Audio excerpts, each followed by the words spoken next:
Okay. All right. So how are you today? Are you fine? Are you okay? How are you? Tell me, tell me. Are you fine? Are you okay? Are you tired? Now we have here a long weekend, right? So, well, some of us, no, because some of us, because for example, I work in a private school, so I don't have a long weekend. So I have just a small weekend. No, but here we have, I think, a Monday and Tuesday is holiday, right? But for the state, no, state entities. All right. Okay. So we're gonna start with a new module. Yeah. Today we're starting with a new module that is related to another skill. Now remember that these four modules are related to skills. Now we passed the two receptive skills that were the reading and listening skill. Remember that these are the receptive skills, receptive skill, but it doesn't mean that they are passive, no? Because sometimes say, oh yeah, teacher, these are the passive skills. No, remember, these are receptive skills, but not passive, because as we have seen before, no, as we have seen during these sessions, we could realize, we could notice that these skills involves interaction, no? It doesn't mean that you listen and you read by yourself just for you. No, you are going to interact, no, with your teacher, with your students, with your classmates, no, and other people too, no? So notice that these skills are receptive ones, but they are active, all right? They are not passive, because some people think that these skills are passive, but they are not, all right? So today we're going to start talking with the other two skills that are called productive skills. Productive means that you're going to produce, right? No, you're going to produce in an oral or in a written way, no? Oral, when you produce something in an oral way, so it means that you are going to speak, to talk, all right? So we are going to start analyzing this skill. It's a very important skill when we are learning, acquiring a language, right? So to speak, to produce, not just to understand or decodify, no, or interpret or deduce or infer. So you need to produce now, right? So let's start with this. And the general question, well, in this session, we are going to analyze what speakers do and know. What do we do when we speak? And what do we know when we speak? So we are going to analyze this, okay? All right, so here, let's start talking about it. Let's see. The question is, what is speaking? Tell me, please, in your own words, what do you know by speaking? What does it mean? Tell me your ideas. Tell me what you know about speaking. You can speak, or you can tell me orally or in a written way. You can use the chat too. Yeah. Anybody? What is speaking for you? Anybody? What is speaking for you? No. Nobody. Cindy, Flor, Lucy, Mary, Ruth, Vale, Yuri. Teacher is when two people interact each other, they transmit a message. Okay, Valeria, that's it, Valeria. So you transmit messages, information, no? Yes, two people interact each other. Excellent. Yeah, that's good, Valeria. Any other idea about speaking? What is speaking? Teacher is like a competence, and is very important competence in the oral communication, and this permit to know what we understand. If we read something, we need to know by speaking what we understand, for example. All right, that's it, Lucy. So Lucy says that this is a competence. Yes, you're right. No, this is a competence that we usually manage, to acquire, to learn a language. And it's a representation of what we interpret, maybe when you read something and to try to transmit this message into an oral communication, or not just reading, listening too, when you interact with another person, you listen to this person and then you have to answer to this person, so you're interacting. So by reading or listening, and then you produce. That's good, Lucy. Anybody else? Anybody else? Anybody else? Don't be afraid, don't be afraid. Tell me your ideas. What is speaking for you? No more, no more?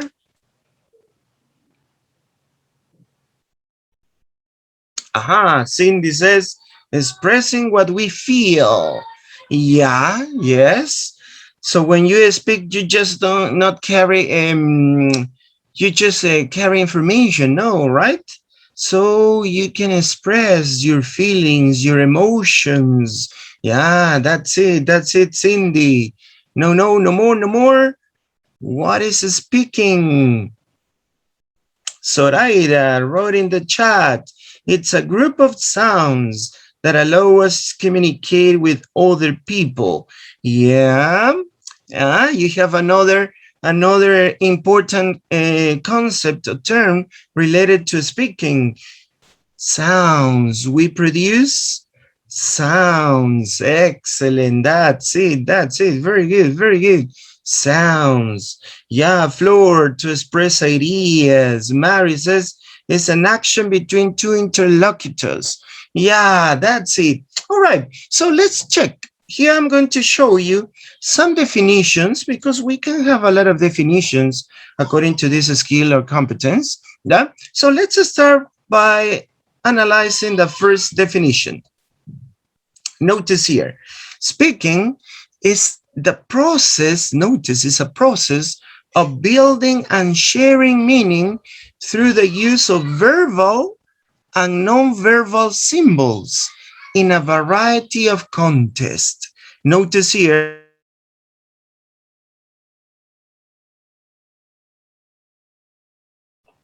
notice here this definition, the use of verbal and non-verbal symbols in a variety of contexts. So we are going to build, so it means to create, and share meaning.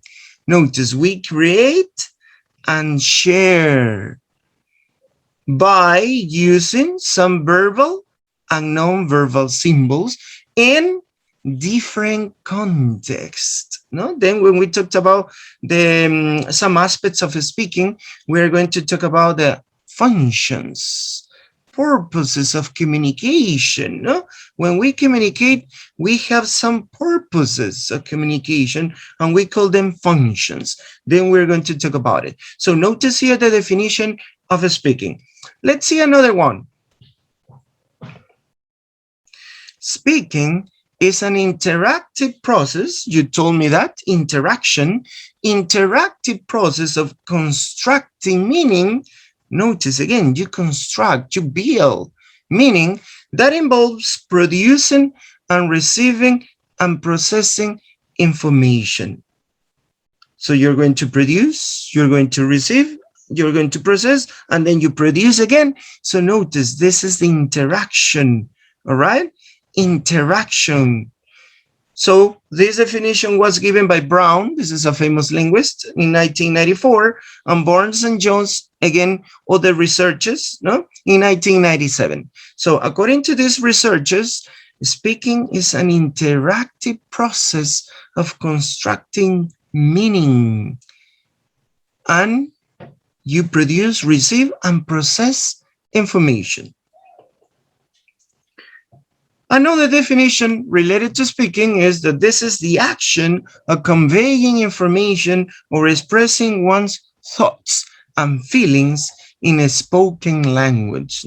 You told me that too, to express our feelings, our emotions, our ideas, our thoughts in an spoken language.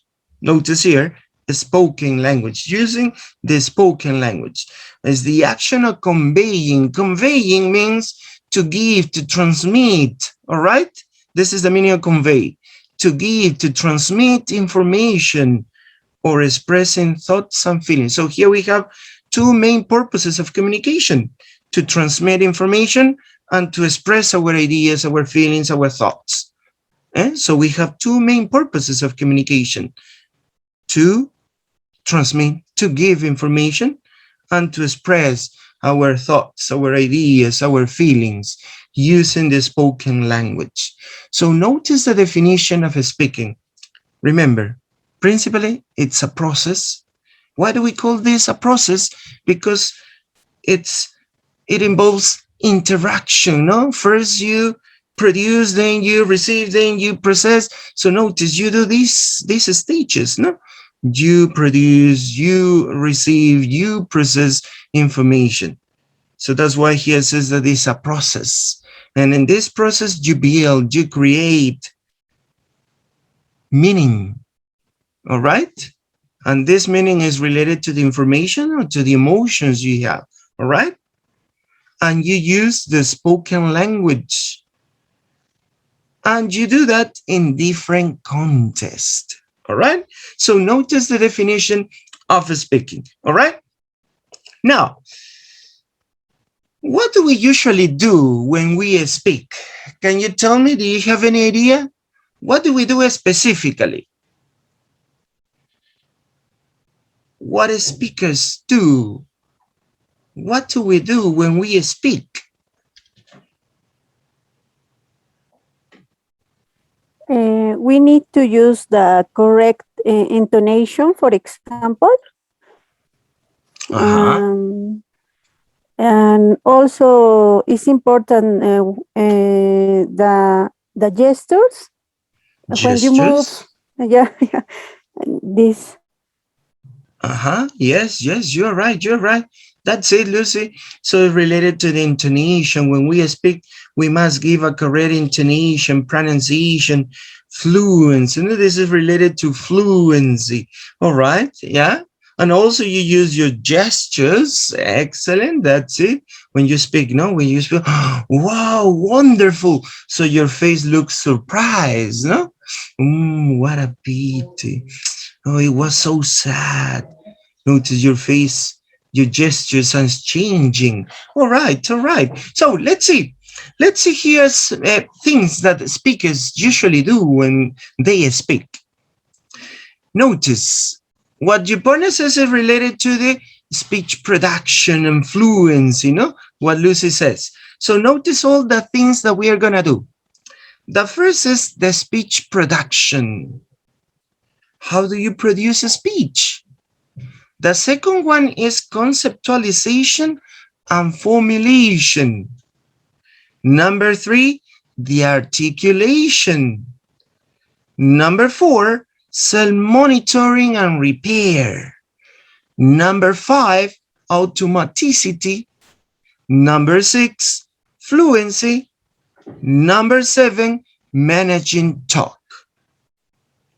Don't worry if you couldn't understand some of these terms, because we're going to do it, each one, all right? So notice all the things that we're going to do when we speak. Remember, speech production, conceptualization and formulation, articulation, self-monitoring and repair, automaticity, fluency, and managing talk. So these are the things that we're going to do. And let's see, we're going to start talking about the first one. Notice the first one was speech production. What is a speech production? It's the process in which words are selected to be spoken. They are phonetically, notice, phonetically formulated, then articulated, and at the end are ready to be performed by the vocal apparatus. So speech, remember this word. Speech is similar to say talk, speak, all right? This is the speech. when you talk, when you speak. So when you talk and when you speak, you select words, no? You select words. And when you select words, you're going to produce these words using some sounds. That's why he says phonetically. You're going to use sounds, phonemes, phones. Notice? And these sounds or phonemes or phones are going to be articulated. So it means that you're going to use your organs, no, in your vocal tract, in the vocal apparatus.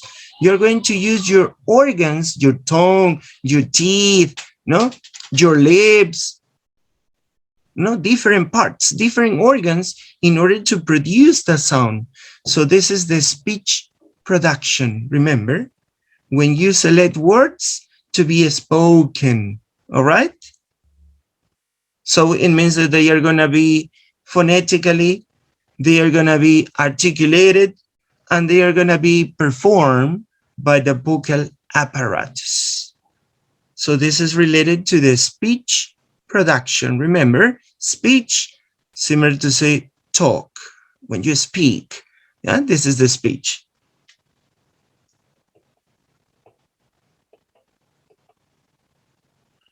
What are the features of a speech production? Features, remember, is similar to say characteristics. Yeah? Features, similar to say characteristics. What are the characteristics of a speech production? One of these is that the speech production is linear. So what does it mean, linear? It means that takes place in real time. When you speak, for example, right now, I'm performing this speech in real time right now, right? While words follow words and phrases follow phrases. I'm start talking, I'm starting producing a speech. So words follow words. Notice I'm producing words, phrases and phrases. So that's why we say that this is linear. It takes place in real time, and you produce words and words, phrases and phrases. Linear. Remember, the speech is linear. Another one. Let's pass to another feature, another characteristic of a speech production. The utterance. What is the utterance? Can you tell me what is an utterance? Have you heard this word before? Utterance. And here it says, speech is produced utterance by utterance.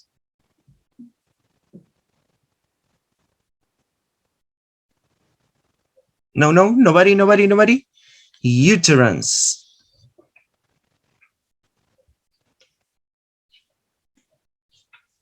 Yeah, remember, yeah, don't worry. So remember, utterance is actually, in simple words, a spoken sentence. Remember, we produce words, then we produce phrases, and then we produce clauses or utterances, but not in a written way, in a spoken way. So we call them utterances. Remember, yeah, utterances is what we actually speak. All right, what we actually talk. So to utter, no, here you have a very short definition of utterance. To utter a string of words, a group of words. So this is a utterance. Remember, utterance. Another characteristic of a speech production is the interlocutor. Who are we talking to? Remember that involves interaction. Who are we talking to? And then we have the other one that is contingent and spontaneity. So it means that this is a real-time process with a limited thinking time. You don't have to think too much, no? This is the difference with the written language, no? In the written, you can think, no? Oh yeah, I'm going to write this, first this, and then this. No, no, no, no, no. It's better this first, then second. Oh, this is incorrect. So you think, you have a long time to think what you're going to write. But when you speak, if it is not planned, for example, this kind of a speaking is semi-planned, no? Because I plan something, some important points to tell you, but some of them not, because according to the context, according to the spontaneity, I can change, no? I can change some topics, I can pass to another topic or go back to another topic. So this is not planned. So this is a semi-planned speech. Then we're going to talk about here the types of speech. But most of the time when we speak, we have a limited thinking time, no? In order to answer. So you don't say, oh yeah, okay, wait for me. No, because you interrupt the conversation is not fluent, your speech is not fluent, so there is no communication at all. So that's why here says that it's contingent and spontaneity. It means that it has a real-time process with a limited thinking time. So notice here the characteristics of features of a speech production. Linear, because it's taking place in a real time.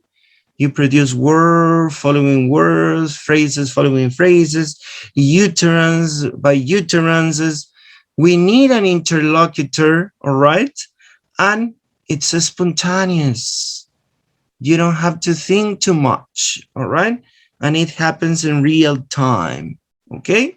So notice the characteristics of features of a speech production. And something important happens in the last point. Overlaps may occur. What is the meaning of overlap? Overlap. Can you remember? We talked about a little bit about this term when we talked about authentic materials in listening skill. No, we talked about the authentic materials, scripted or not scripted. Can you remember something about it? For example, when you have a non-pedagogical material, non-pedagogical material, so you make your students listen to real conversations, no? They listen to real conversations. So in real conversations, so in real speech, so we produce overlaps. But in pedagogical material, you make your students listen to conversations with no overlaps at all, or maybe just a few overlaps. So what is the meaning of overlap? Can you remember? No, nobody? Overlap. For example, a few minutes ago, I produced a lot of overlaps because my speech is spontaneously. So overlaps, remember this term, overlaps means that you can change the topic, or you are not sure about something, or you change some ideas immediately, or you stop and then you change to another topic. So this is the meaning of overlaps. Remember, or maybe you hesitate. No, you're not sure what you're gonna say. You hesitate and you stop and then you continue talking again. So this is the meaning of overlaps. Remember, so overlaps may occur because it's spontaneous, all right? It's spontaneous. So you can interrupt or change your ideas immediately, no, at the moment, all right? Or maybe you're saying something and they, no, I think the other one is best. And you change that, no? So don't forget about it, overlaps. So these are the characteristics of a speech production, remember. Processes in a speech production. Let's see some of the processes involved in a speech production. One of them is the conceptualization. What is the conceptualization? Do you have an idea? Conceptualization.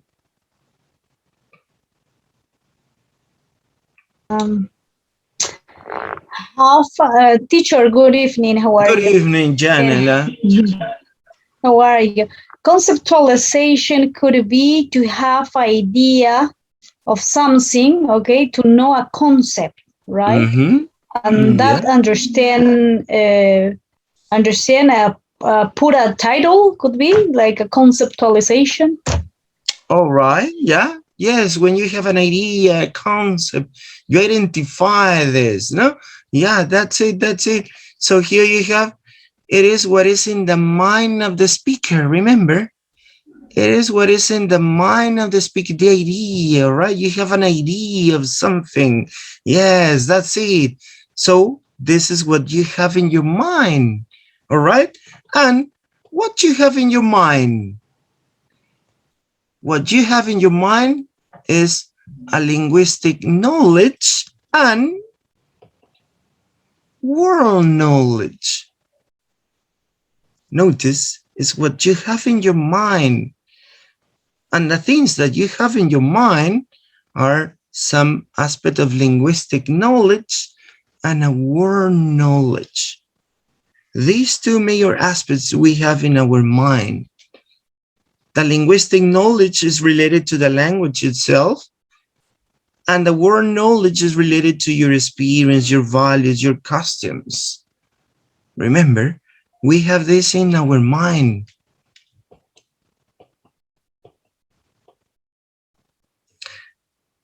The next one is formulation. What is formulation? Formulation. To explain something, to say something could be? Yeah, all right. Yes, yes. In simple words, to express, no? To produce, to formulate, to say something, all right? So here you have how we order words. In order to formulate, we are going to order. In order to say something, you are going to order words. Again, according our knowledge of, so it depends on the context, the lexicon, the syntax, and the grammar rules. Notice here, we are going to formulate to say something, but it refers to how we order words according to our knowledge. But we have different kinds of knowledge. The knowledge of the context where you're talking, the lexicon is the range of vocabulary you have, all right? The range of vocabulary you have, this is called the lexicon. The syntax is related to the words, the function of words, and the grammar rules, the structures, the patterns. So when you formulate, notice, when you formulate, you have to order words, all right? Order words according to different aspects, such as the context, the lexicon, the syntax, and the grammar rules. Remember, first we talked about conceptualization. Conceptualization is what you have in your mind. It's in your mind. It's the knowledge that you have about the language. That's why we call linguistic knowledge, and the knowledge that you have about the world. This is the conceptualization. Then you have formulation, when you start ordering words to say, to talk something. But these order words are according to the context, to the lexicon, to the syntax, and to the grammar rules. All right?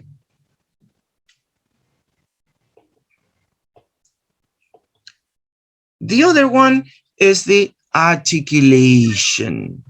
Oh, Leslie, do you want to say something? Yes? Good evening. Good evening. Oh, good evening, Leslie. Sorry for being late. Okay, I had Leslie. problems with my internet. Sorry. Oh, please. yeah, yes. No, let me tell you that 10 minutes before entering to the class, my internet was gone. So I didn't know what to do. I was thinking to share my internet from my cell phone, but then I had to to use the what's it called, this thing to pass the internet to different devices. Oh, I can remember this tool. Oh, the decoder, no decoder. I think it's the decoder. So I have to turn it on, turn it off twice, and then I have the internet. It usually happens. It usually happens. Sorry. Okay, Leslie. All right. Yeah. Thank you. So let's continue here. The articulation. What is the articulation? It refers to the organs of speech producing sounds. This is the articulation, no? You articulate sounds, all right? You articulate sounds. In order to articulate, you use your organs of speech, no? Such as the tongue, the lips, no? As you can see here on the diagram, the picture, your nasal cavity, your larynx, your vocal folds, the hard palate, the soft palate, no? So you have different organs to produce sounds. And it means that your thoughts and sounds become words, all right? Your thoughts, your ideas, and the sounds that you use to produce these thoughts and ideas, they become words.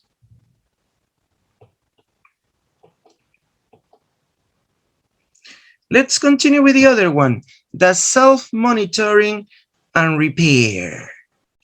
Self-monitoring, it's related to when we correct ourselves. Monitor, remember, monitor. It means that you're going to check, no? Monitor, you're going to check, to guide, to see if it is okay or not, no? So we have this aspect of this process when we speak. We correct ourselves, no? For example, let me tell you something. I don't know if you have heard about Stephen Krashen. Have you heard about Stephen Krashen? No, nobody? Stephen Krashen is a famous American linguist that proposed a theory of acquisition and learning a language, specifically for second languages, all right? So he proposed a theory that was called with this name, the monitor hypothesis. So the monitor hypothesis says when we acquire or learn a language, we usually compare, no? We usually compare our first language to the second language. And if you compare a lot, so you are not going to have a good fluency. Notice, it interrupts your fluency. If you're always correcting, oh yeah, I'm going to speak, yeah, he speaks, or he speak, no, he speaks. Notice, you start thinking too much. No, you start thinking too much, and it happens, no? And it happens when we want to speak in English, sometimes we think too much. Oh, he speaks. No, he speaks. Oh, he doesn't. No, he don't. No, he doesn't. No, notice that you do this in your mind. So this is what you say, self-monitoring. It is when you correct ourselves. So try not to correct yourself too much, because you interrupt your fluency. You stop your fluency, and you cannot speak well. And we need to have a balance. No, according to Krashen, we need to have a balance. This monitor is good because when you speak, it doesn't mean that you're going to speak as you want. No. You have to follow some rules, some patterns, some instructions. But it doesn't mean that you have to do it a lot and it produces interruption and you don't have a good fluency. And then you don't want to speak because you think too much, all right? So this is when we talk about the self-monitoring. Here, to say a word again, you know you were mistaken, no? So you think, oh, no, this is not the correct word. The other one is correct. So notice you are correcting yourself, no? You are correcting and correcting. So you need to have a balance, no? You need to have a balance. Don't do it too much, all right? The other one, automaticity. Automaticity is when you speak without occupying our mind in lower details. So it means that you have something related to fluency, right? You have automatic patterns and structures, and you start talking and talking. No, this is automaticity. Your mind is focused on what you want to say, not in the grammar, sentence structure, or vocabulary. So this is called automaticity. You speak, no? So words come into your mind in a flow, right? Smoothly.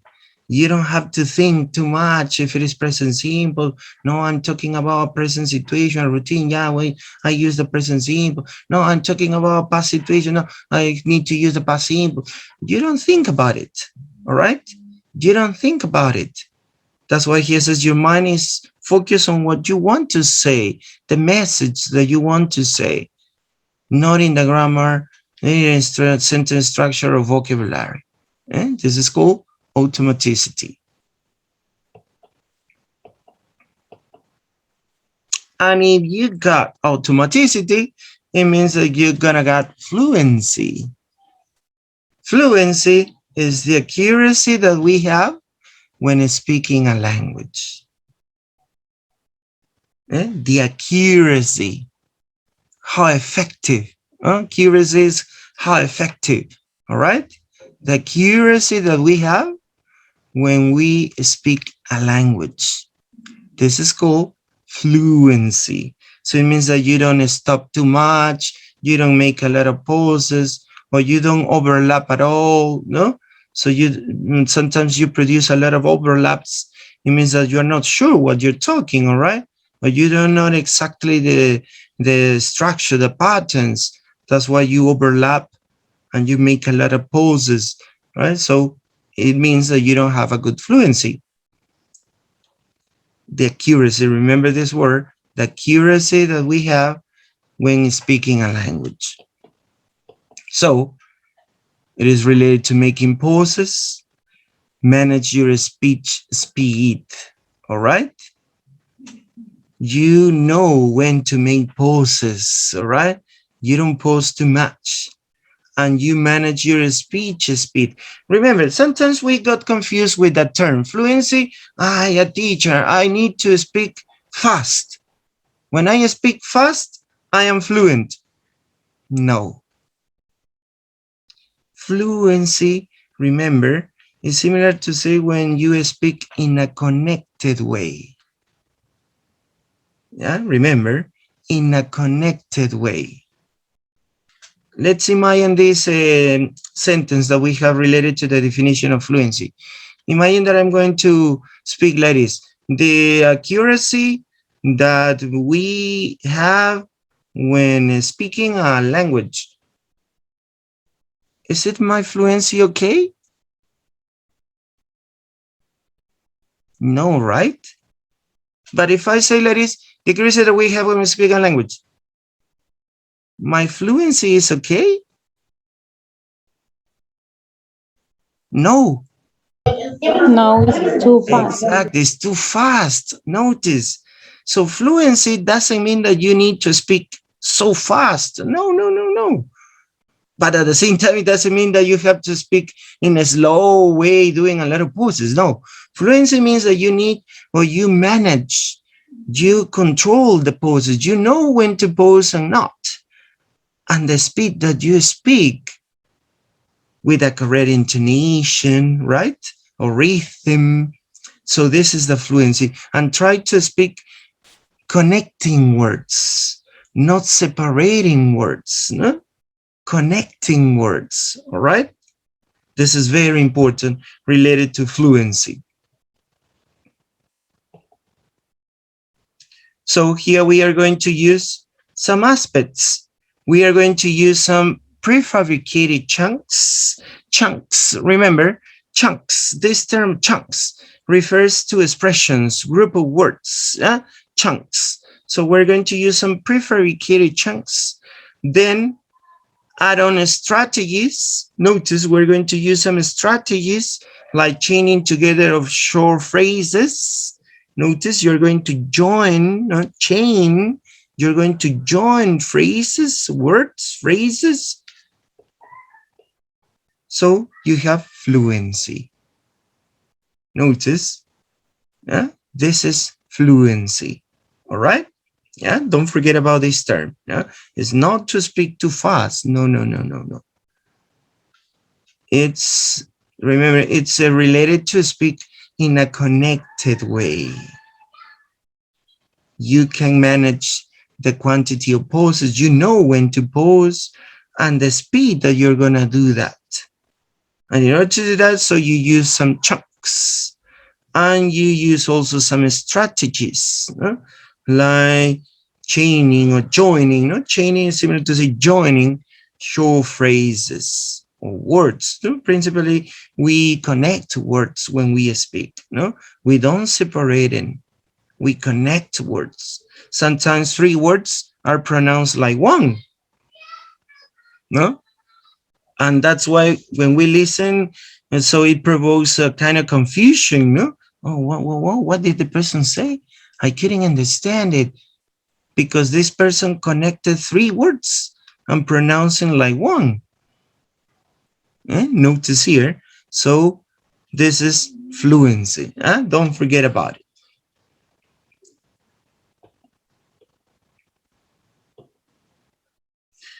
The other and the last process in a speech production is the managing talk. It deals with how we interact. Notice how we interact when speaking a language. The interaction, all right?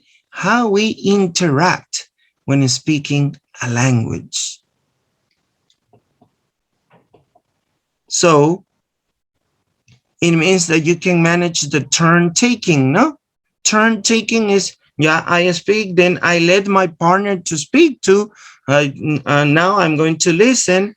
No, now I'm going to speak. So notice this is the turn taking, all right?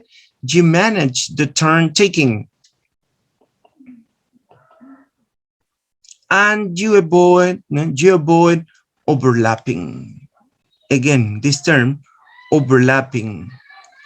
So when you don't use a lot of pauses or interruptions in your speech, no, because you are sure what you're gonna talk and how to say it, so you avoid overlapping. Remember, so this is referring to the managing talk, the way you interact when you speak in a language. And this is the managing talk. Now, here, let's pass to the other aspect related to speaking.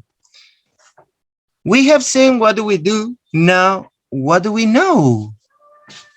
As a speaker of a language, what do we know when we speak?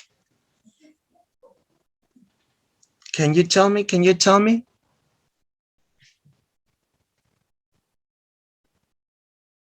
We have seen what we usually do when we speak.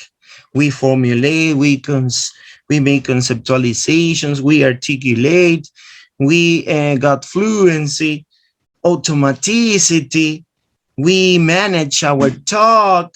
So this is what we do. What we know. No ideas, no ideas. A teacher, when you speaking, it's important to know about the topic. It's not, I don't know, it's important. Yeah, yes. That's it. And How familiar also, you are, no? yeah, the topic, and it's important also the time. If you have a conference, for example, you have a special time to speak. Yeah. Yeah. All right. That's good, Lucy. Anybody else? What do we know when we speak? What do we need to know when we want to speak? Linguistic content. Yeah, that's it. The linguistic content. All right.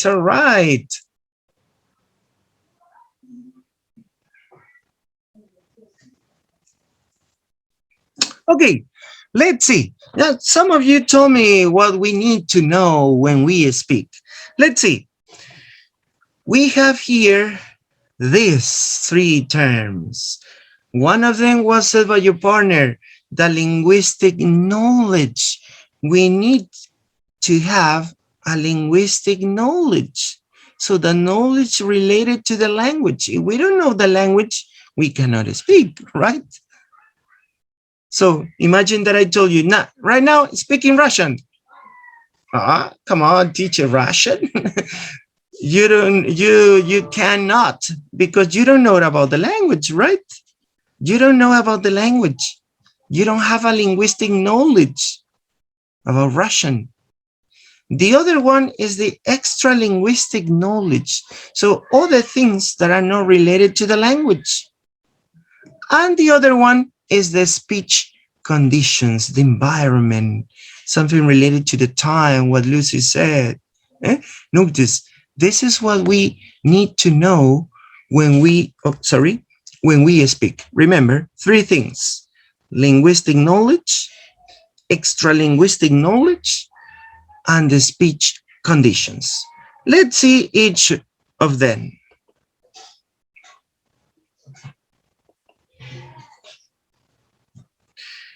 Knowledge that is relevant to speaking can be categorized either as a knowledge of features of the language, that is the linguistic knowledge. Notice, linguistic knowledge is the knowledge related to the features of the language. Features, remember, characteristics. Yeah?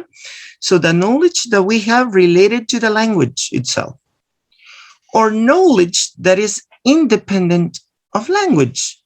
So this is the extra linguistic knowledge. Notice this kind of knowledge, yeah? The linguistic knowledge and the knowledge that is independent of the language.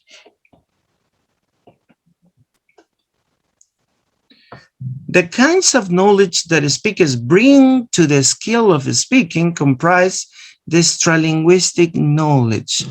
What is that? Background knowledge of the topic and culture. Remember, the background knowledge of the topic. So what is that? Can you tell me? Can you remember how do we call this? The background knowledge and the culture? What is that? What you bring? The button up again. Oh, again, please. Good evening. Hi, Lisbeth. The button up? Yeah. Yeah, but how do we call the background knowledge that we have about something? Our culture, our values, our experience, the knowledge of the world. How do we call this? The schemata? Yes, the schemata. Schemata. That's it. The extra linguistic knowledge is the schemata. So what you bring, notice what you as a person bring to the conversation related to the topic that you're going to speak, all right? The culture, the values you have, your experiences. This is what you're going to bring to the speaking. And the other one is the linguistic knowledge. Linguistic knowledge includes the discourse knowledge, speech act knowledge, knowledge of grammar, vocabulary, and phonology. Notice all the different aspects related to the linguistic knowledge. The discourse knowledge, it is referring to the different strategies that we use to connect, to connect our ideas, our thoughts, to express what we want to say in different ways, with different structures, with different expressions. This is the discourse knowledge. The speech act knowledge is to recognize the purposes of communication. In which context you're gonna talk, you're gonna speak. And the other that is related to the language itself, that is the knowledge of the grammar of the language, the vocabulary of the language, and the phonological aspects of the language. So notice these two knowledges, the extra-linguistic and the linguistic knowledge. When we speak, we need to know that. Notice, we need to know that.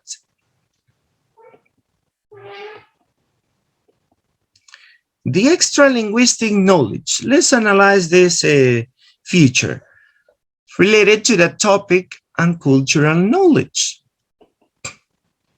No, it refers to the common information shared by people having a conversation. This includes common experiences as well. Notice the experiences, ideas, thoughts, some information that you have related to the topic and related to your own context. No, that's why he says cultural knowledge.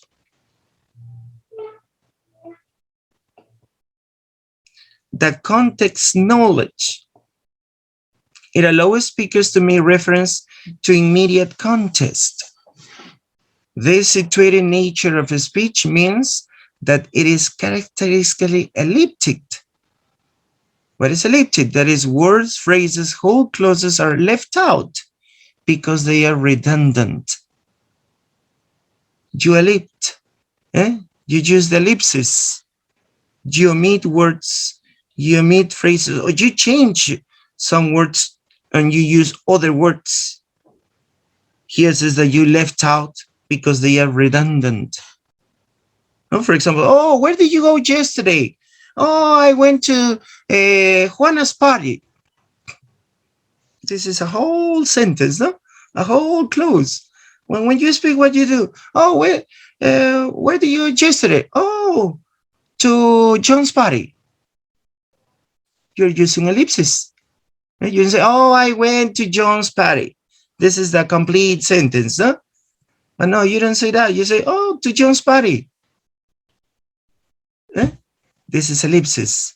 That's why he says elliptic. So when you omit words, phrases, or clauses. Notice you can omit clauses because they are redundant. All right? They are redundant. So we have an immediate context. We know what we are referring to. All right? And the other person knows what we are referring to. That's why we omit. All right? That's why we omit. Notice this is called ellipsis. Ellipsis. And it's related to the context.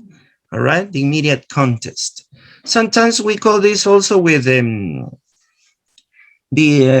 pronouns, no? In order not to repeat the noun, so you use pronouns, no? Oh, yeah, Carlos went to the mall yesterday. Carlos had fun buying some clothes. Carlos. So you use he.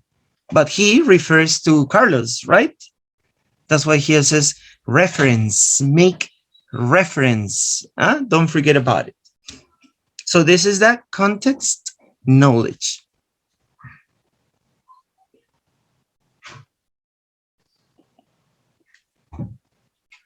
Other characteristics of a spoken language are, this is what I told you, no? High frequency of personal pronouns, especially you and I. The use of substitute forms, I don't think so. Notice you use this expression, no? For example, when you say, oh, what do you think about the Peruvian team? Do you think that the Peruvian team will win the match the next time? Oh, I don't think Peruvian team will win the match. No, so this is the whole sentence. In order not to say the whole sentence, no, I don't think so. You use some substitute forms, no, as expressions, in order to replace the whole sentence, the whole clause.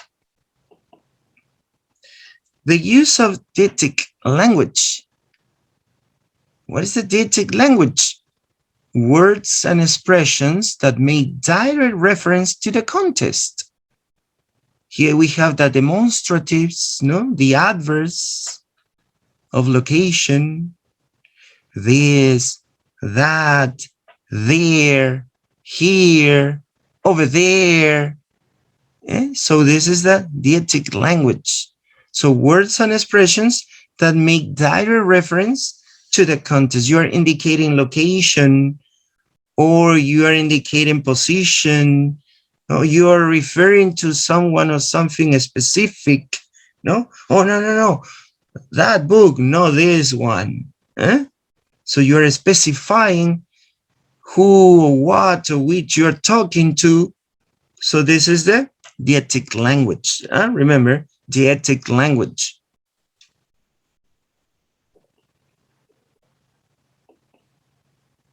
The other one is that socio-cultural knowledge. For example, what can you see on this picture? Tell me. What can you see on this picture? What is happening?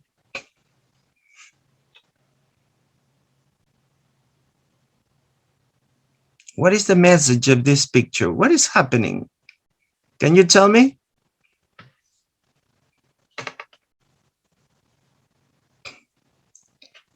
No. Nobody? What can you see? What is the woman and the man doing?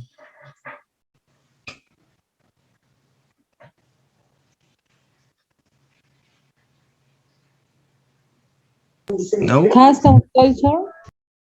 Oh, again. I couldn't hear you well, please. Can you repeat it? Customs culture. Yeah. All right. Yeah, gestual. Yeah. Well, what is happening exactly?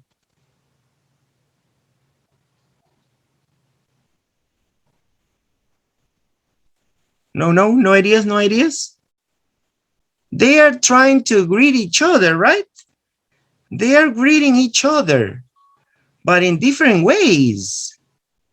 The woman, in order to greet the man, is trying to cheek his cheekbone, right? But the man, notice the man is giving his hand, maybe to shake hands. Notice here we have two ways of greeting. According to the society, according to the culture you are, or you belong, we have different ways of greeting. For example, I think Argentinian people, when you greet someone else, so they they give a kiss on each cheekbone, right? And also among men, what happened in our culture? When you greet someone, maybe you don't know this person well, you shake hands, right? Yes? Hello, yeah, hello. Nowadays we are in a pandemic context. Sometimes it's with the elbow, no? With the elbow. Not too last year when you want to greet someone with the elbow. Notice how we change the way of greeting someone because of the context, no? Because of the culture. Peruvian people usually, when you greet someone, maybe you shake hands, but if you want to be more sociable, so maybe you give a kiss here in the cheekbone, no? This is what it happens in the picture. The woman, according to her culture, when you greet someone, you give a kiss. You kiss a person on the cheekbone. This is a way of greeting.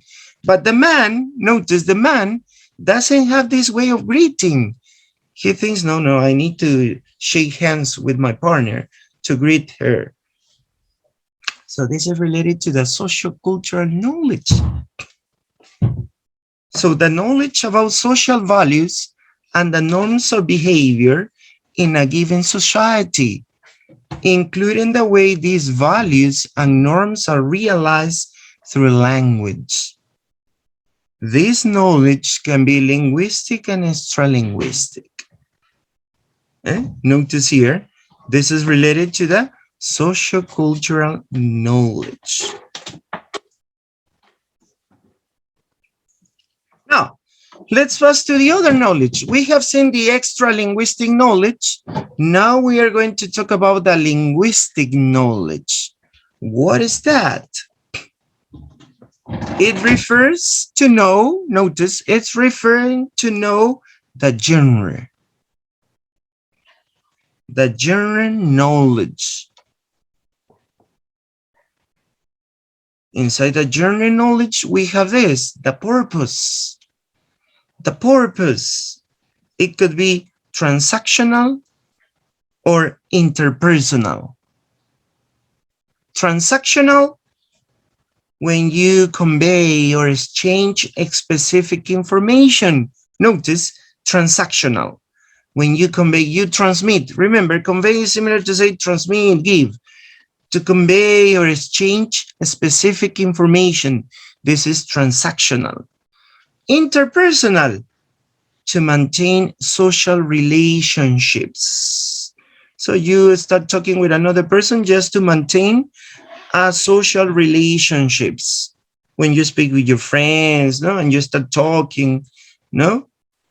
But the other one, remember, the transactional is to give information, to transmit, to exchange specific information. For example, this speech is transactional or interpersonal? What I'm talking to you, what I'm saying is transactional or interpersonal?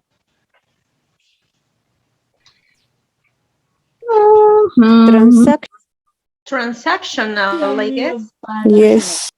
Yeah. Because we are exchanging a specific information. Exactly.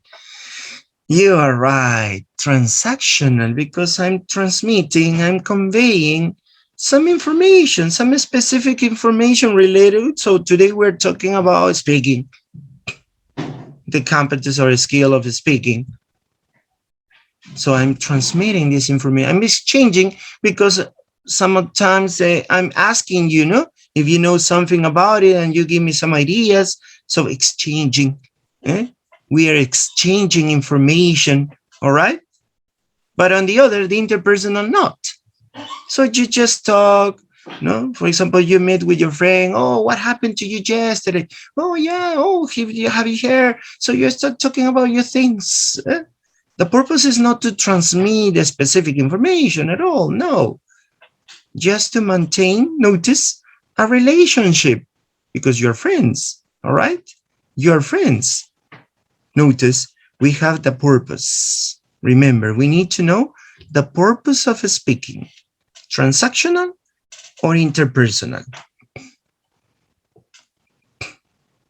The other one, interaction, how you interact, non-interactive or interactive. For example, this speech that I'm producing now, it's a kind of interactive, no? Because I start speaking, you listen, sometimes you talked about something or you tell me your ideas or your concepts, or maybe someone start asking a question, or maybe one of you says all their ideas, all their concepts that this person saw or read in other source. So this is interactive. No? Non-interactive is when I speak, and you just listen. This is no interactive at all. No interaction. So we have these two.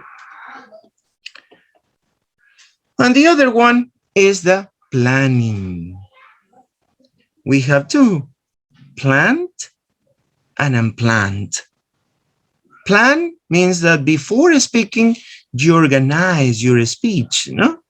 You think, oh yeah, first I'm going to talk about this, then about this, and finally about this. So you plan your speaking, your speech. The other, unplanned. When you meet someone else, you know, and you start talking, you didn't plan anything, right? You just talk about things that happened to you, or maybe about some situations, some experiences, some stories, or gossip. Sometimes you gossip. No? Notice here, this is unplanned, right? This is unplanned. So we have here planned and unplanned. So this is called the general knowledge. When you know the purpose, the interaction, and how you plan your speech. Remember that.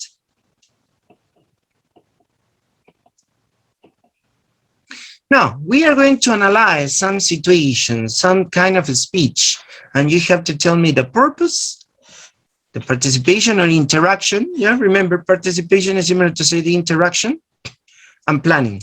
Remember this. Purpose, we have transactional, Oh, sorry. Can you hear me? Yes? Yes, teacher, you're coming back. Oh, yes. I was out by the internet. My connection today is so awful. Yeah, I'm going to start sharing. I think I'm recording, right? Yes, I'm recording. Yeah, so let's continue. This is a very problematic situation, no? The connection. Yeah. All right. Can you look what I'm sharing? Yes? Yes, teacher. Okay. Yeah. So we were talking about this aspect related to your generic knowledge, the purpose. Remember, purpose, transactional, interpersonal. Transactional, to convey, to give, to transmit, to exchange specific information. Interpersonal, just to maintain social relationships. Interaction, we have non-interactive, interactive. Planning, planned, and unplanned. So we are going to analyze some situations, some kinds of speech, and you have to tell me the purpose, the interaction or participation, and the planning. Yeah? Just give me a second. Yeah. Okay. Let's continue. Yeah. Let's see. Now you have to tell me first if it is transactional or interpersonal, then if it is interactive or non-interactive, and finally if it is planned or unplanned. Yeah, remember that. So let's start. Airport announcements. Transactional or interpersonal? Interpersonal. Aha. Airport announcements. Could be transactional, but no. Okay, Janela, yeah. Janela says fine, she changed her answer. Transactional. Anybody else? Please tell me. Airport announcements. Transactional or interpersonal? Nobody? You're not transactional, sure? Definitely, yeah. Transactional. Yeah. Transactional. Aha. Flora says here in the chat, transactional. Fiorella, transactional. Yeah, here you are, transactional, because what is the purpose? To transmit information. No, your flight will be delayed for 15 minutes because of rain. No, or the flight 124 arrives in 10 minutes. You're just transmitting information, all right? You're just transmitting some specific information. So that's why we call this transactional. What about the participation, the interaction? Interactive or non-interactive? No interactive. Yes, non-interactive. That's right. Non-interactive. And planning. Planned or unplanned? Aha, Fiorella says planned. Planned. Yes, this is planned. No, the person who is going to give this information, look at the schedule, no? Oh, no, this plane is not here. Yeah, so the flight number, so it is planned, no? It is planned. All right, that's good. Let's see another one. Sports commentary. Purpose.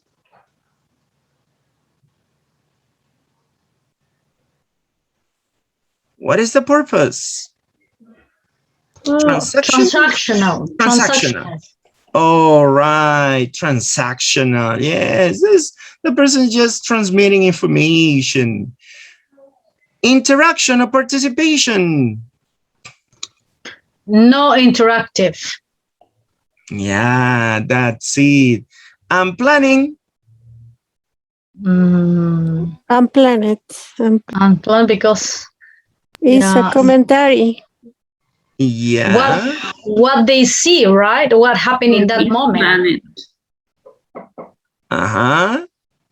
Unplanned. Yes, you're right. Very good, very good. Let's see another one. A job interview.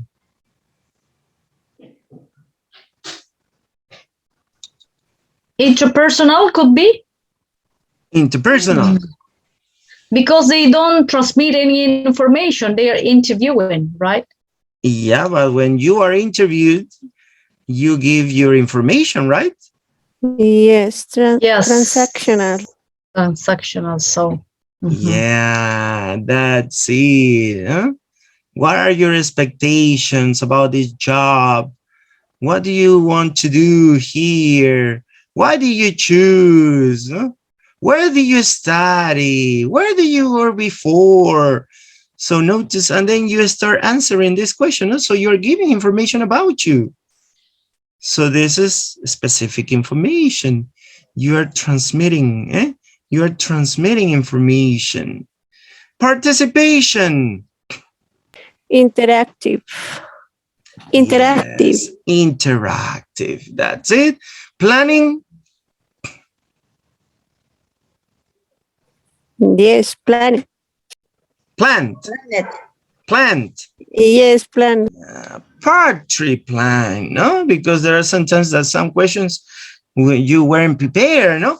Oh, I didn't prepare for that question, no? Because sometimes when you have an interview, you prepare, no? What to say. Yeah, I'm going to say that, I'm going to say that, I'm going to say that.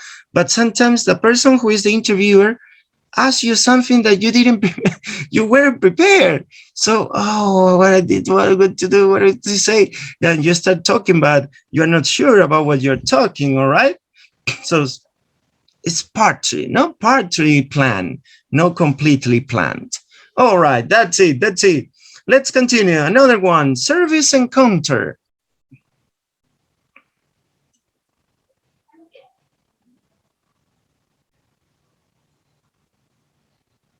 What about the service encounter? Transactional. Yes, transactional. Participation. Oh, sorry. Oh, my mouse. Interactive. Yes. Oh, sorry. My hands, my fingers. Yeah, interactive. Yes, interactive. And planning. Planet. Unplanned. Remember, unplanned. So because you're gonna ask something that you talked about the service, no? When you go to a restaurant and you want to ask about the service or maybe to claim about the service, so you don't prepare that, right? You don't prepare that. Oh yeah, I'm going to claim about it. I'm going to call the attendants or the manager. No, you don't plan that, right? So it's unplanned, right? When you talked about the service. Another, joke telling. What about the joke telling?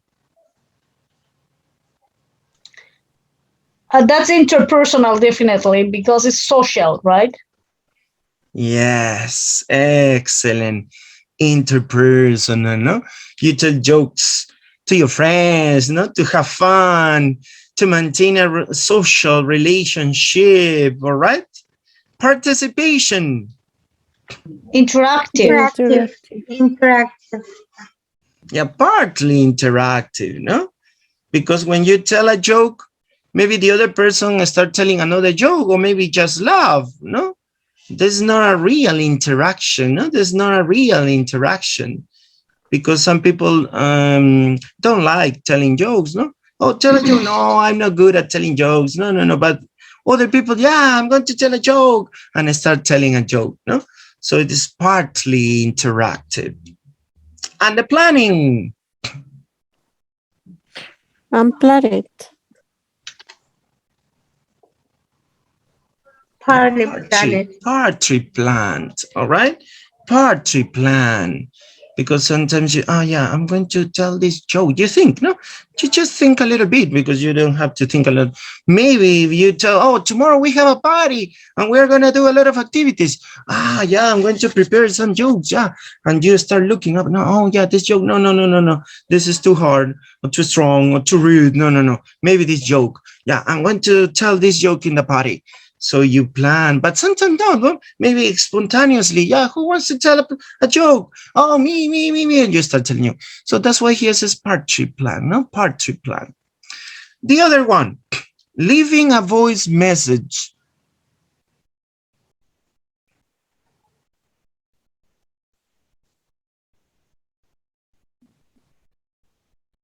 Transactional, because you leave a message to. Yeah, transactional or interpersonal too. When you send a message to your friend and maybe this person gives you an immediate response, no? So here you have an interpersonal, maybe it's a personal message to a friend or to your mom or to your dad, no? Oh yeah, so a person, you called to a person to invite to a party, but this person didn't answer you, so you leave a message. So this is in order to maintain the social relationships. Notice transactional, maybe, oh, don't forget that we have a meeting tomorrow. This is transactional, no? Or don't forget to send your task to the teacher. Or don't forget to send your CV, your resume. So we have transactional and interpersonal purpose when we leave a message, no? Participation. Oh, again, my mouse. Participation is non-interruptive, no, because you just leave the message. No, you don't have any answer. All right, immediately at the moment, no. Planning.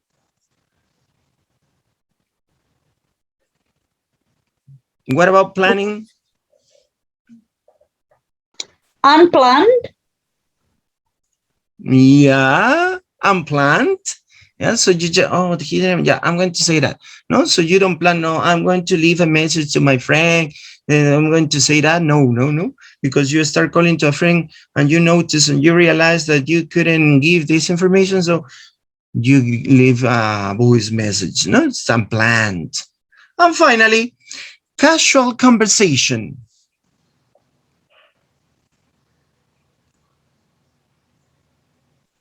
Casual conversation. Interpersonal. Yes, interpersonal. Participation. Interactive. Yes, interactive. And planning. Unplanned. Unplanned. Yes, unplanned. Unplanned. Don't forget the pronunciation of this ed. Remember, this ed, you don't pronounce the letter e. Planned. Planned. Unplanned. Yeah, remember that. Don't forget how to pronounce the ed regular. Yes, remember that this ed has 3 ways to be pronounced, like t, like d, and like it. Don't forget. And in this case, you pronounce here just the d. Unplanned or planned. Yeah, remember that. All right. So let's continue talking about the linguistic knowledge. Now let's go to the discourse knowledge. So discourse knowledge refers to organizing and connecting. Remember, organizing and connecting utterances. Utterances, remember, is similar to say a sentence or a clause, but in a spoken way. Yeah, this is the utterances, as well as mapping this knowledge onto the turn-taking structures of interactive talk. So how you connect, how you organize your ideas, your thoughts, your utterances, and also to know the turn-taking structures when you have this process of interaction, right? The use of discourse markers is particularly important in terms of the fluid management of interactive talk. Note the discourse markers, the words that we use to connect utterances. Notice You use these words to connect utterances. Discourse markers are used to signal one's intentions, to hold the conversation turn, and to mark boundaries in the talk. No, boundaries is connections. Yeah, connections, boundaries.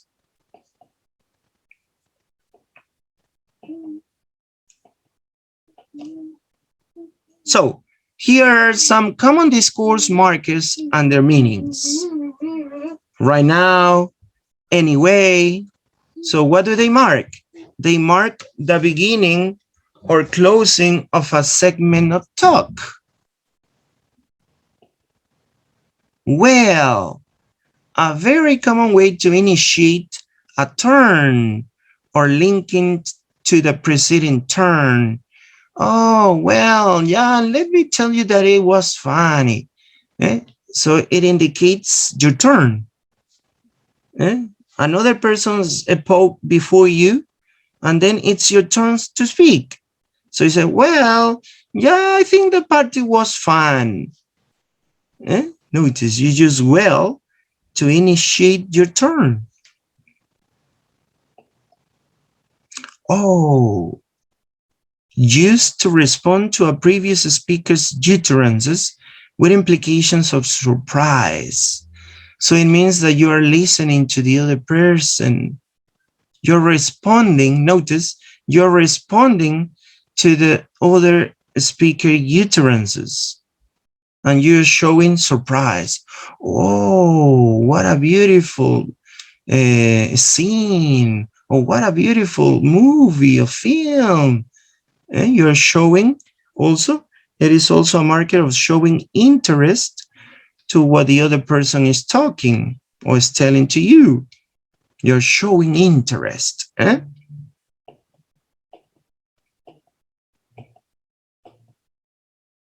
Another one, and this is the most common, and, but, or, they are used to connect discourse, no? And to give or add other ideas, but to connect two opposite ideas, or to give two possible ideas. Notice you're using these connectors. You're connecting utterances. So, because they are also conjunctions, they signal that what follows is the result or the cause of what has been said. Then this is often used to signal an inference based on what someone else has said. Then, you know, I mean, notice that we use these expressions a lot. You know, I mean, these markers serve to gain and maintain attention on the speaker. The first, by appealing to the hearer's shared knowledge, and the second, by signaling that some kind of clarification is going to follow. Notice the first one, you know, it's you're making a connection with what the other person knows about it. And I mean, then you are going to clarify, no? You are going to clarify something. Notice, these are called discourse markers.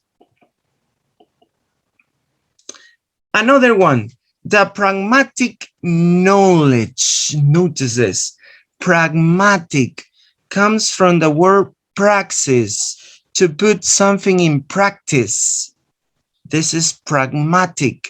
So it refers to the relation between language and its context of use. So you know the language, now you're going to use the language in different contexts. You're going to put the knowledge into practice, including the purposes or function for which language is being used. This is called the pragmatic knowledge. Remember, pragmatic knowledge is to know how to use the language in different contexts, in different functions, according to different purposes of communication. All right? Pragmatic knowledge is knowing how to do things with language, taking into account its context of use. This in turn means knowing how to perform and interpret a specific speech acts. Remember this word, speech acts.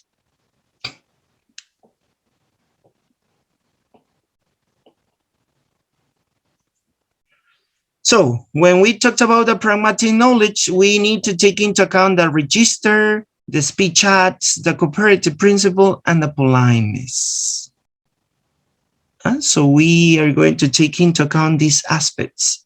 The speech acts are the different functions, the different purposes, the different context. The register is related to the informality, no? If it is formal or informal. Politeness, it refers to your kindness, if you are polite or not polite, the context that you are talking or speaking, you need to be polite or not. And the cooperative principle is that you're going to cooperate with the other person, or you cooperate, or the other person cooperates to you when you speak. No, you just don't talk, no? So you cooperate to the other persons to talk, to speak, to interact. Let's see. Speech acts. Let's start talking about the speech acts. Communicative view of language holds that when someone says something, they are also doing something. Remember, when you say something, you are doing something. The way that a specific speech acts, also called functions, such as complimenting, suggesting, requesting, offering, and so on, are typically realized comprises part of a speaker's pragmatic knowledge. So when you want to say something, it means that you're going to do something. For example, if you want to invite someone else to a party, notice you are going to do that. You're going to do that. You're going to invite somebody else to a party. It means that you're going to use a kind of language. Oh, yeah. To invite someone to a party. Then you have to analyze, no? If I know the person well, if I don't know the person well, so I need to choose the correct language, right? So inviting someone to a party is a function, it's a purpose of communication, and it means that you're going to do something. This is according to the communicative approach. When we speak, when we talk, when we communicate, it means that we're going to do something. All right? Requesting, for example. So it means that you're going to ask someone to do something for you. Notice you're going to do something. Notice greeting, it's another function. Apologizing. Notice here, regretting. So it means that you're going to do something, no? According to the communicative approach. So when you say something, it means that you're going to do something. And we call this functions or speech acts. Remember, functions or speech acts. What about the cooperative principle? Cooperative principle, it's interpreting the communicative force of speech acts and knowing how to respond, notice, how to respond appropriately. Assumes that participants in a speech event are playing the game accordingly. So you know your turn, you know your role, and the other person knows his or her role. And you know how to respond appropriately, depending on the speech act, no? It is referring to the speech act.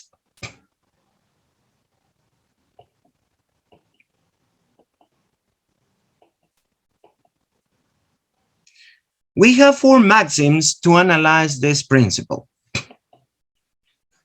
Quantity. Make your contribution just as informative as required. If you want to give information, so just transmit this information, not expand too much. All right, that's why here says quantity.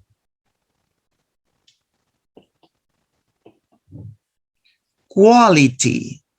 Make your contribution one that is true, valid, no? Helpful. 3, relation. Make your contribution relevant. 4, manner. Avoid obscurity and ambiguity. Be brief and orderly.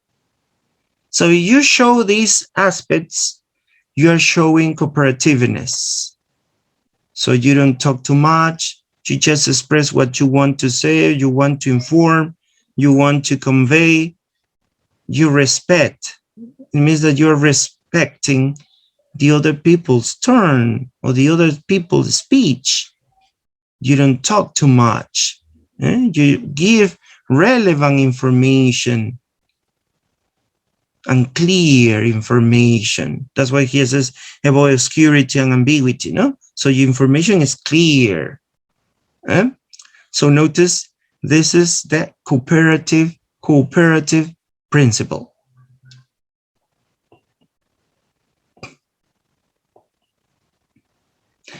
Politeness. It refers to the way we take other speakers' face needs into account. So the use of politeness markers, notice politeness markers, we know. Here you have some examples, please, thank you, or the equivalents, no? Thanks a lot, are universal, no? It shows politeness. In some languages, positive politeness is encoded in the pronoun system, no?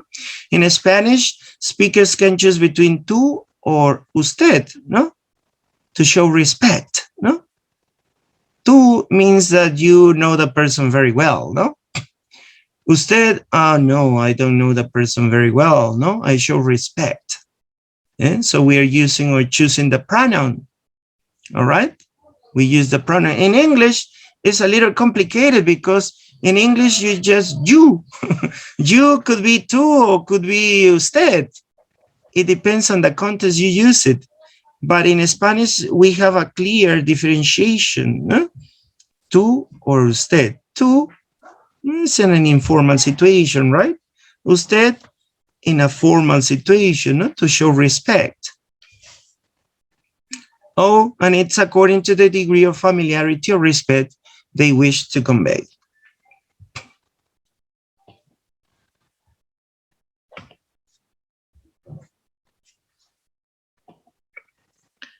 The register. Let's pass to the register. It requires of speakers a sensitivity to context related to the tenor, who you are talking to, and the relationship between speakers, the feel, what of the event, what is going on, what is being talked about, the mode, how, the choice of channel, such as the phone or a face-to-face conversation. So this is the register. And it's referring to the tenor, means the person you are talking to, and the relationship that you have with the speakers, no? The feel is related to the event, the situation, what is going on, what is being talked about, the topic. The mode is the channel, the choice of channel, how you transmit the message, the information. It could be using a phone, or it's a face-to-face conversation. So we have this aspect related to the register.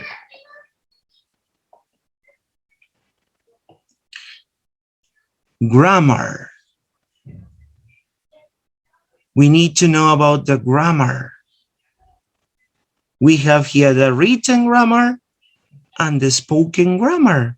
We have some differences between the written grammar and the spoken grammar.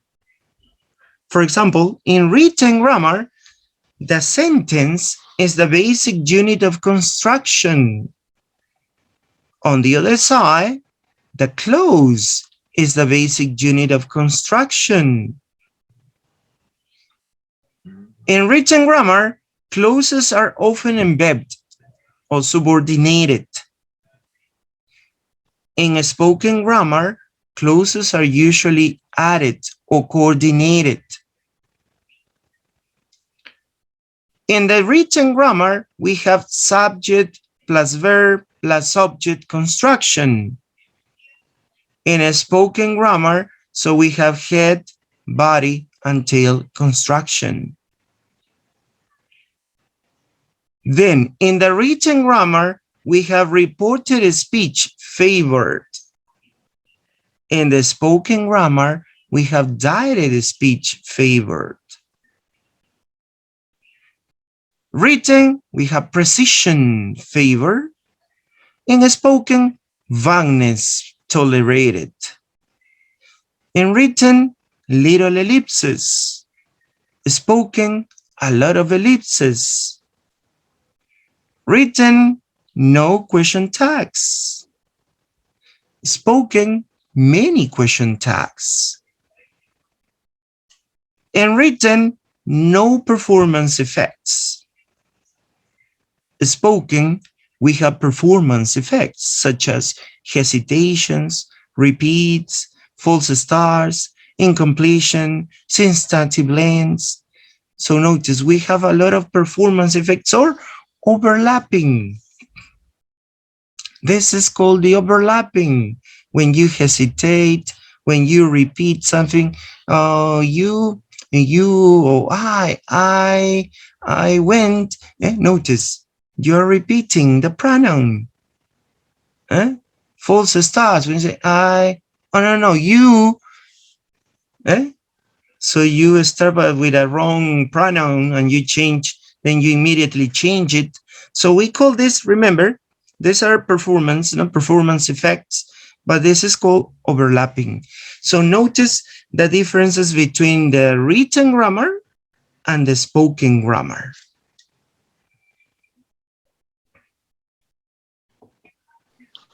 Teacher, I have a question. Laura, yeah, tell me.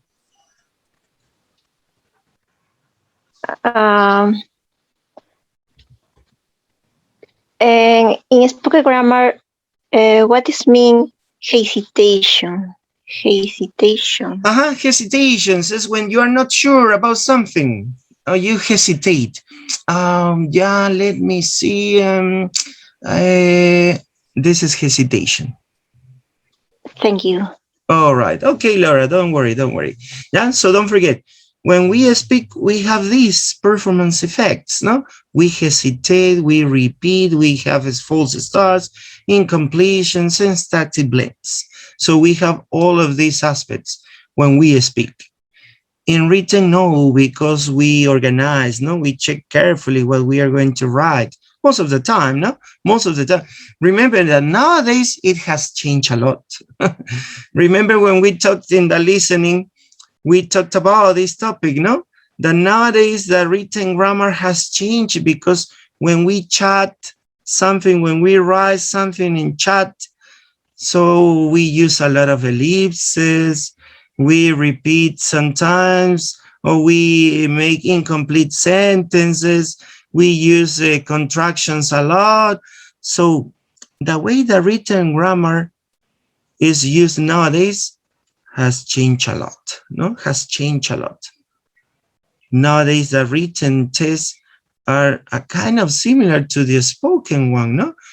Because of the technology, no? Technology produced that with the chats, no? Chats becomes like an informal writing, like you speak.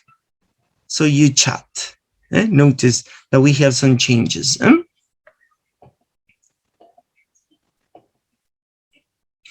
Another one, the vocabulary. So we have here in a spoken language, there is also a prominent use of deictic language. So we have seen that, no? So words and expression that point to the place, time, and participants in the immediate or distant context. Chunks, remember, chunks can be defined very broadly as any combination of words which occur together with more than random frequency. These are chunks. Remember this term, chunks.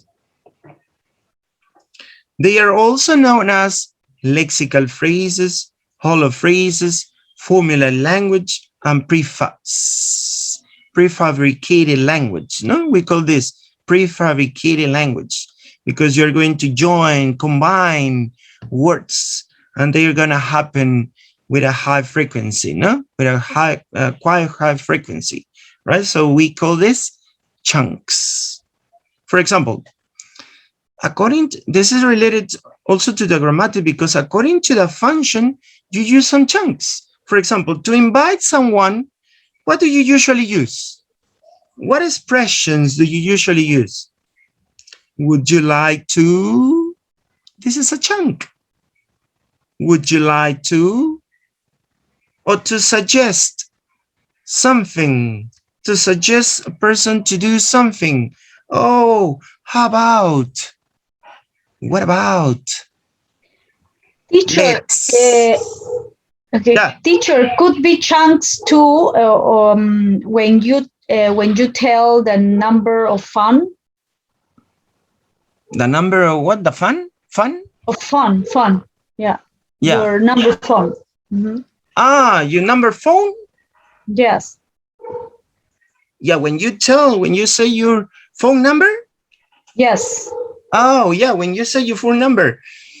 Yeah, but when you say your phone number, you use the expression, yeah, my phone number is, no?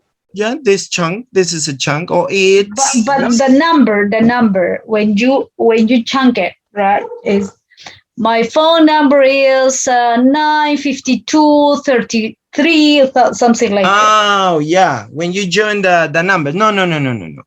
The chunks are words, remember, words that you're going to use together. All right, we usually use these words together. For example, that chunk in this is my phone number is. This is a chunk because it's related to a function.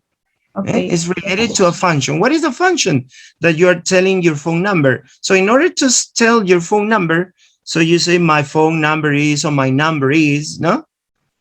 Or it's.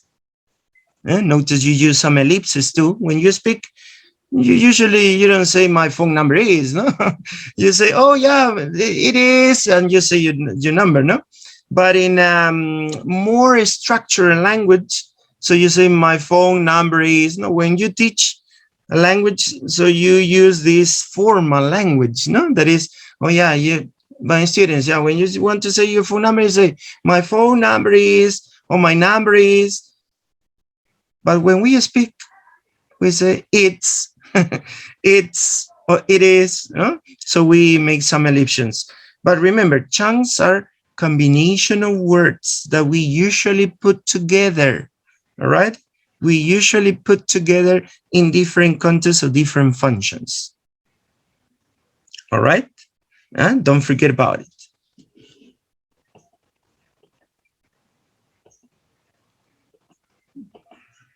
Here are some deictic expressions. Spatial deixis, here, this, there, that. It refers to place and think, etc. Temporal deixis, now, this, then, and that, time. Person deixis, I, me, you, your. And notice here, in the person deixis, you use these pronouns, no? Could be pronouns or possessive adjectives like you're indicating position, no? That this thing belongs to a specific person, right? So you use some possessive adjectives too, no?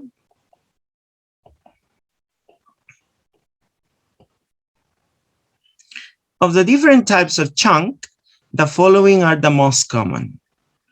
Collocations. Remember, collocations, such as densely populated, rich, and famous, set the table. Notice, here you have some fixed expressions, fixed phrases, words that usually go together. Densely populated, rich and famous, or set the table, no? Set the table. Or, for example, have a party. Or have lunch. So these are collocations. Take the bus. Notice, we call this collocations. Phrasal verbs, such as get up, log on, run out of, look forward to. Notice, these are chunks. We call these chunks. The general term is chunks. But we have some specific terms, such as collocations, 2 words that usually go together, 2 or 3 words that usually go together, like a fixed phrase of expression. Phrasal verbs, the verbs that are composed by 2 or 3 words together, no? Get up, 2 words, but just 1 meaning. Log on, 2 words, it's a verb, it's 1 verb, but 1 meaning. Run out of, 3 words, notice 3 words, but just 1 meaning. Look forward to, this phrasal verb is composed by 3 words, but it has just 1 meaning. Look forward to, do you know what is the meaning of look forward to? Look forward to?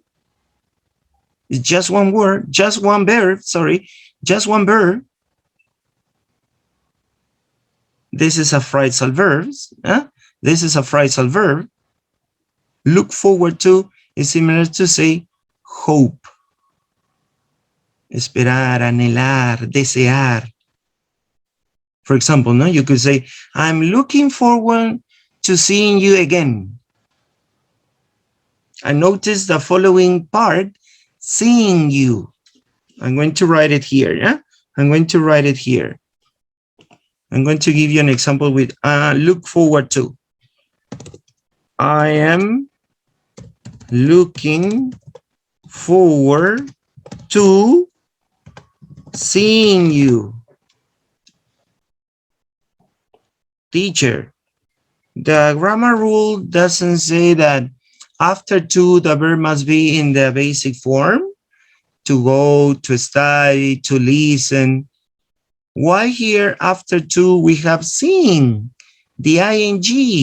Is it correct? Yes, because this verb is composed by these 3 words. Look forward to is just 1 verb. Remember, this is just 1 verb. And the rule says that this verb is followed by another verb in ing form. That's why here you have seeing, not to see, because the most common structure is to see, no? To look, to watch, to play, but not to seeing. But notice that this is a phrasal verb. So this phrasal verb is composed by these 3 words, and this is a chunk.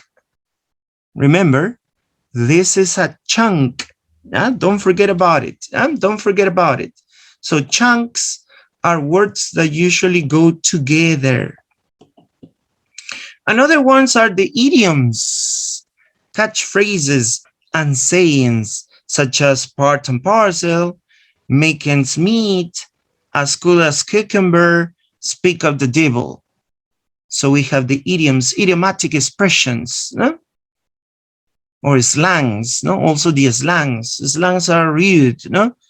Catchphrases, saying, quotations. So we have these chunks. Remember, we call this chunks.